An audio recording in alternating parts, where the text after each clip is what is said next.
How to set up OBS for streaming. Hello everybody, welcome back to my channel. This is me, Pipan Besnat, and today I'll guide you on how you can set up OBS Studio for streaming. Now, the process itself is quite simple and easy. Now, the big way to set it up is, now first you can download this OBS Studio from your browser easily. You can head over to obsstudio.com and you can go ahead and download it for your Windows.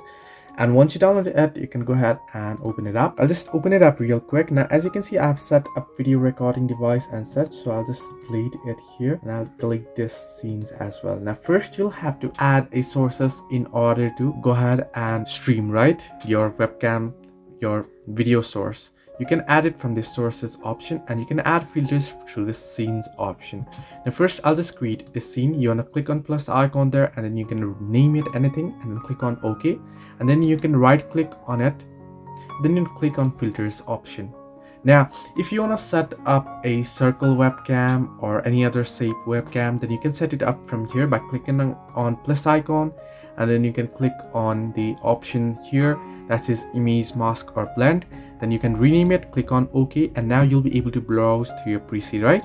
You want to go ahead and you want to create a picture, an image with black background and a white circle. So I'll just click on browse, and then I already have it on my PC here on my gallery. So under downloads, you can see I have circle Canva downloaded here. You can create it easily from Canva. So you can open it up and you can now close it.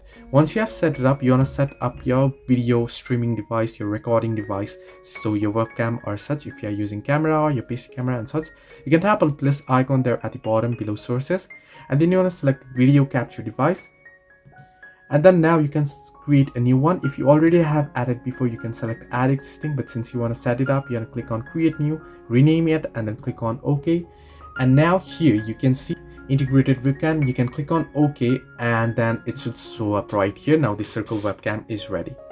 Now from here you can select scene transitions and such, and then you can simply go ahead and start streaming, start recording, virtual camera, studio mode, settings. You can see you can change various settings from here as well. You can head over to general. You can set to stream what you want to stream on Twitch, YouTube, Facebook, Restream.io, Twitter and such. So this way you can set up streaming, the OBS streaming. Hope this helped you. Do like and subscribe, and do not forget to leave a comment down below if you have any further issues.